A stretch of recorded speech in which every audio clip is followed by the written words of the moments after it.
ఏంటి సడన్ గా ఉన్న ఫలంగా ఓకే డిప్యూటీ సీఎం ని లోకేష్ చేయండి కానీ కళ్యాణ్ బాబు సీఎం చేయండి అని నినదిస్తూ ఉన్నారు. తప్పే ఉంది. ఏమి పవన్ కళ్యాణ్ గారికి అంటే చంద్రబాబు గారిని దిగిపోమని లోకేష్ గారు డిప్యూటీ సీఎం చేయమని నేను సార్ ఇక్కడ మీకు ఎలా వైసీపీ అని మీరు అన్న మాటలే మీకు చెప్తున్నాను. జోక్ చేశాను మేడం, ఎందుకంటే వైసీపీ అని ఎలా అంటారు చెప్పండి. ఏ వాడు మాట్లాడే మాటలు ఎలా ఉన్నాయి ఇప్పుడు, ఎందుకంటే నిన్న సాక్షులు అడిగారు నన్ను, తక్కువ పెట్టి అడిగారు అంటే చంద్రబాబు దిగిపోవాలా లేదా పైకి వెళ్ళిపోవాలా. మరి అంతే కదా, ఇప్పుడు చంద్రబాబు నాయుడు గారు మొన్న క్యాంపెయిన్ అంతా చేసింది ఇవే నాకు చివరి ఎన్నికలు, నేను తర్వాత పోటీ చెయ్యనని బహిరంగంగా ఎన్నో స్టేట్మెంట్స్ ఇచ్చారు. మరి ఆయన గెలిచారు, ముఖ్యమంత్రి పదవిలో కూర్చున్నారు. ఇప్పుడు ఉన్న ఫలంగా తెర మీదకి పవన్ కళ్యాణ్ గారిని సీఎం డిప్యూటీ సీఎం నుంచి తీసేస్తే సీఎం చేయాలి, లోకేష్ గారికి డిప్యూటీ సీఎం. చాలా మంది లాజిక్ మర్చిపోయేదో మాట్లాడతారు మేడం, బట్ మీకు తెలుసు కాబట్టి చెప్తున్నాను. అసలు మీకు తెలియాలి, మీ ఛానల్ ద్వారా మీ లాంటి ద్వారా పబ్లిక్ వెళ్ళాలి, ఈ విషయం ఖచ్చితంగా వెళ్ళాలి, తెలియాలి. ఎంత త్వరగా మీరు పబ్లిసిటీ చేస్తే ఈ న్యూస్ని చాలా మంచిది మాకు. ఎంత త్వరగా మీరు దీన్ని టెలికాస్ట్ చేస్తే, ఈ ఒక్క బిట్ని మాత్రం మీ ఫ్యాన్స్ ఉన్నారు కదా చేస్తారు మేడం, మీరు టెలికాస్ట్ చేస్తే వెళ్తారు మేడం.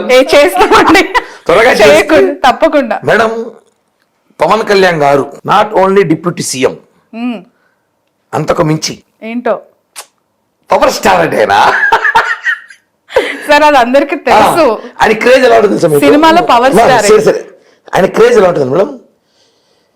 భారతదేశంలో ఎక్కడ పోయినా ఆయన పోతే లక్షల మంది జనం వస్తారు. ప్రధానమంత్రికి కూడా నాకు తెలిసి రారేమో అనుకుంటా. సార్ అతి ఉత్సాహం, ఇది అతి మాట ఏమో, కొంచెం ఆలోచించండి మేడం. పవన్ కళ్యాణ్ క్రేజ్ అంటే నిజంగా థర్డ్ టైం జనం చెప్పేది చరిష్మా. నేను మోడీ గారు ఆయన వేరు రాజకీయంలో, పవన్ కళ్యాణ్ గారు కూడా ఆయన తర్వాత నేను చెప్తున్నా వాదన చెప్పండి రాజకీయాల్లో నేర్చుకుని ఇచ్చారు. కానీ చరిష్మా ఒక కామన్ కింద స్థాయి నుంచి మోడీ గారు కూడా ఈరోజు ప్రధానమంత్రి గారు, పవన్ కళ్యాణ్ కూడా ఒక సాధారణ ఎస్ఐ కొడుకు నుంచి ఈరోజు డిప్యూటీ సీఎం. ఊరికే రాలి ఆయన, రేపు ఇంకా అనేక పదవులు రావచ్చు. ఆయన ఎక్కడికి పోయినా పవర్ స్టార్ పెద్ద పదవి ఉంది ఆయనకి. వేల మంది జనం ఉన్నారు, లక్షల మంది అభిమానులు ఉన్నారు, కార్యకర్తలు ఉన్నారు. ఒక ముఖ్యమంత్రి కన్నా ఎక్కువ హోదా ఉన్న వ్యక్తి పవన్ కళ్యాణ్ గారు మా దృష్టిలో. ఎవడేమని అడుగు నాకొద్దు. ఒక ముఖ్యమంత్రి కన్నా ఎక్కువ పవర్, ఎక్కువ చరిష్మా, ఎక్కువ వ్యక్తి పవన్ కళ్యాణ్ గారు మా దృష్టిలో. ఇప్పుడు ఆయన డిప్యూటీ సీఎం అయ్యారు. ఆయన ఎందుకు తీసుకోవాలి డిప్యూటీ సీఎం అంటే, ఆయనకి పదవి కోసం కాదండి, గుర్తుపెట్టుకోవాలి చాలామంది. ఆయనకు ఒక బాధ్యత కావాలి.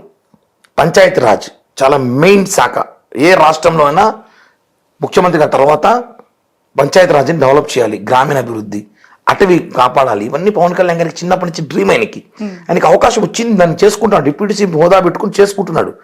ఇప్పుడు నారా లోకేష్ గారికి నాకు తెలిసి చాలా వయసు ఉంది అనుకుంటా. డిప్యూటీ సీఎం ఓకే చేయప్పుడు తమిళనాడులో అతను చేశారు, స్టాలిన్ కొడుకుని చేశారు, చేశారు. ఇక్కడ లోకేష్ గారిని డిప్యూటీ సీఎం మేమైతే అడ్డుకోవట్లే, అది వాళ్ళ పార్టీ విషయాలు, మేము వద్దని చెప్పట్లే.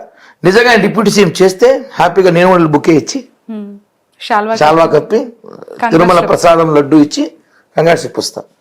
చేయండి, పవన్ కళ్యాణ్ సీఎం చేయండి. ఇది ఎక్కడ లింక్? ఒక పోర్ట్ఫోలియోలో అధికారంలోకి వచ్చిన తర్వాత సీఎం ఒకరు ఉంటారు, డిప్యూటీ సీఎం లో ఒక ఇద్దరు ముగ్గురు. సరే మేడం, డిప్యూటీ సీఎం కావాలని చెప్పి నారా లోకేష్ గారు అడిగారా? డిప్యూటీ సీఎం కావాలి నేను అవ్వాలని చెప్పి నారా లోకేష్ గారు ఎక్కడ ఆయన స్వయంగా చెప్పారా? బహిరంగంగా లేదు. చంద్రబాబు గారు చెప్పలేదు. పవన్ కళ్యాణ్ కూడా సీఎం కావాలని చెప్పట్లేదు కదా. కింద స్థాయి కార్యకర్తలు నాయకులు చెప్పినప్పుడు అది బహిర్గతం కాకుండా చూసుకోవాలి, అది బయట. ఇప్పుడు పోలిట్ బ్యూరో సభ్యుల మధ్య జరిగే మీటింగ్స్ ఇవన్నీ. ఇప్పుడు టీడీపీలో మాట్లాడిన వ్యక్తులు నలుగురు, ఆ నలుగురు ఎవరు? పోలిట్ బ్యూరో సభ్యులు. పోలిట్ బ్యూరో సభ్యులు నలుగురు. ఆ నలుగురు మాట్లాడినప్పుడు వాళ్ళు చెప్పాలి, కూటమిలో ఉన్నాం మనం, వైసీపీకి అవకాశం ఇస్తున్నాం మనం. వైసీపీ వాళ్ళు ముందే ఇంత మైకులు జోవిలో పెట్టుకుని తిరుగుతూ ఉంటారు, సంకల్లో పెట్టుకొని. ఎక్కడ కూటమి అంటే టప్పలెత్తుకొని మాట్లాడే వ్యక్తులు ఒక 5-6 మంది ఉన్నారు. Gang, Paytm gang. ఆ పేటీఎం గ్యాంగ్ అవకాశం మనం ఇవ్వకూడదు అని చెప్పి ప్రయత్నంలో భాగంగా చాలా ఓపిక 2-3 రోజులు చూస్తున్నాం, సంక్రాంతి చూస్తున్నాం. ఈ ట్రోలింగ్ అంతా కూడా సోషల్ మీడియా వార్ జరుగుతుంది. దీన్ని పులి స్టాప్ పెట్టాలని ఒక ఆలోచనతోనే నేను ఒక జనసేన పార్టీ నాయకుడుగానో, కార్యకర్తగానో, పవన్ కళ్యాణ్ అభిమానిగానో నేను బయటకు వచ్చి, సార్ మీరు తీసుకోండి మంచిదే, మీ మనసులో కోరిక వాళ్ళకి చెప్పా, ఎవరైతే కోరికలు కోరుతున్నారో మీ కోరికలు ఉండొచ్చు, మా కోరిక కూడా తీర్చండి. పవన్ కళ్యాణ్ ముఖ్యమంత్రి చూడాలని మా కోరిక ఉంది, చూడాలని. ఆయనకి అన్ని అర్హతలు ఉన్నాయి. ఒక సామాజిక వర్గం ఇంతవరకు ముఖ్యమంత్రి కాలా ఈ స్టేట్లో, నలిగిపోయింది సామాజిక. తెలుసా మీకు? వంగవీట్రంగా గారు రంగా కావాల్సింది కుదరలేదు, చిరంజీవి గారు కావాల్సింది కుదరలేదు. వండడోని పవన్ కళ్యాణ్ గారికి ఉంది. బడుగు బలహీన పవన్ కళ్యాణ్ గారికి వర్గాల ఉంది అని ప్రభుత్వము అధికారంలోకి వచ్చిన 100 రోజులు దాటి కొనసాగుతున్నప్పుడు ఇప్పుడు ఎందుకు సడన్ గా గుర్తొచ్చి ఎప్పటి నుంచి ఉంది మేడం. అప్పుడు ఎందుకు నేను గొంతెత్త చెప్తున్నాను మేడం, అది కూడా రీజన్ చెప్తున్నా. బడుగు బలహీన వర్గాలకు సంబంధించి ఒక సామాజిక సంబంధించి పవన్ కళ్యాణ్ గారిని ముఖ్యమంత్రిగా చూడాలని చెప్పి ఈ రాష్ట్రంలో కాదు పక్క రాష్ట్ర ఈ రాష్ట్ర తెలంగాణలో అడుగుతున్నారు ఆయన్ని, అలాంటి వ్యక్తి చూడాలని. చరిష్మా ఉన్న స్టార్ కాబట్టి ఆయన ఒక హోదాలో చూడాలని. కానీ మొన్న ఎన్నికల పరిస్థితి ఏమంటే ఆయన ముఖ్యమంత్రి అవ్వడం కన్నా జగన్మోహన్ రెడ్డి దించడం మాకు ఇంపార్టెంట్ అయింది. ఓకే, మనం బలం కన్నా ఎదుటోని దించే బలం ఎక్కువ ఉన్నాడు, మనం దించాలని ఆలోచన పవన్ కళ్యాణ్ పనిచేశారండి. నేను తగ్గుతా, కాంప్రమైజ్ అవుతా, నాకు ముఖ్యమంత్రి ఆలోచన పక్కన పెట్టా. ఫస్ట్ మీరు చేయాల్సింది ఏంది, జగన్మోహన్ రెడ్డి దించాలి, మన అన్ని సీట్లు గెలవాలి, కూటమి కట్టాలి. ఢిల్లీ గల్లీ తిరిగాడు, చంద్రబాబు గారు వచ్చారు, తిరిగారు, రాబింగ్ చేశారు, మంత్రాలు చేశారు, మొత్తం కలిపి ఒక కూటమి చేసి 164 సీట్లు కొట్టిపడేశాం.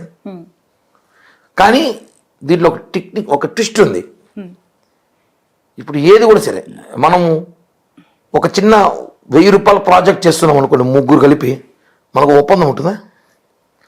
ఒక ఒప్పందం అయితే ఉంటుంది. ఒక ప్రాజెక్ట్ చేసేటప్పుడు ఒప్పందం ఉంటుంది, కూటమి అయ్యేటప్పుడు ఒప్పందం ఉంటుంది, కమిట్మెంట్ ఉంటుంది. ఈ కమిట్మెంట్ ప్రకారమే మనం ఎన్నికలకు పోతాం, ఎన్నికల తర్వాత ఇలా ఉంటుంది చెప్పు. ఆ కమిట్మెంట్తో నడుచుకోమని మేము చెప్తున్నాం. ఆ కమిట్మెంట్ నాకు తెలియదు, చంద్రబాబు గారికి పవన్ కళ్యాణ్ గారికి తెలుసు. అంటే ఇప్పుడు నా దగ్గరికి వస్తే మాత్రం నేను చెప్తా, 100% చెప్తా ప్రెస్ మీట్ పెట్టి. ఆ కమిట్మెంట్ ఏదో ఉంది కాబట్టి ఈరోజు 21 సీట్లు తీసుకున్నాం మేము. తీసుకుని 24, 3 ఇచ్చేసాం, 3 ఎంపీ 1 ఇచ్చేసాం. స్వయాన నాగబాబు గారు సొంత అన్నయ్య సీటు త్యాగం చేస్తాం మేము బీజేపీకి, అనకాపల్లి.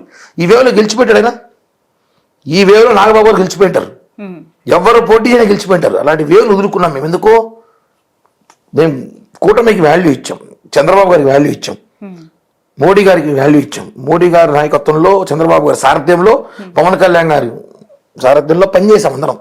కాబట్టి నా ముఖ్యమంత్రి పదవి కన్నా రాష్ట్రం ఇంపార్టెంట్ అని కోరుకునే ఏకైక వ్యక్తి పవన్ కళ్యాణ్ గారు. కాబట్టి ఆయన ముఖ్యమంత్రి పెద్ద పోస్ట్ ఆయన ఉంది ఆల్మోస్ట్ మా దృష్టిలో. కానీ టీడీపీ వాళ్ళు మాట్లాడిన మాటలకి మేము అలా కౌంటర్ చేయాల్సి వచ్చింది. మీరు తగ్గండి, మీ కోరికలు మీకు ఉంటాయి, మనసులో పెట్టుకోండి, మా కోరికలు ఉంటాయి, మేము చెప్తాం అంతే. పెళ్లికి బంగారానికి ఎన్నటికీ విడదీయలేని అనుబంధం. పెళ్లి కాదు, మా ఇంట్లో ఏ శుభకార్యమైనా బంగారంతో మొదలవ్వాల్సిందే. అయితే నా పెళ్లి ఆభరణాల విషయంలో ఒక్కొక్కరిది ఒక్క చాయిస్. నాకు యాంటిక్ జ్యువెలరీ అంటే చాలా ఇష్టం, చెల్లికి డైమండ్ జ్యువెలరీ నచ్చుతుంది. అమ్మ టేస్ట్ పక్కా ట్రెడిషనల్, నాన్నేమో పక్కా commercial. Best price, quality and service కావాలంటాడు. ఇక నానమ్మ అయితే తన పాత బంగారానికి 100% బైబ్యాక్ కావాలంటుంది. అయినా నో టెన్షన్, మా అందరి అభిరుచులకి ఏకైక ఎంపిక మానేపల్లి జ్యువెలర్స్. తరతరాలుగా తరగని స్వర్ణ బంధాలు మన మానేపల్లి జ్యువెలర్స్.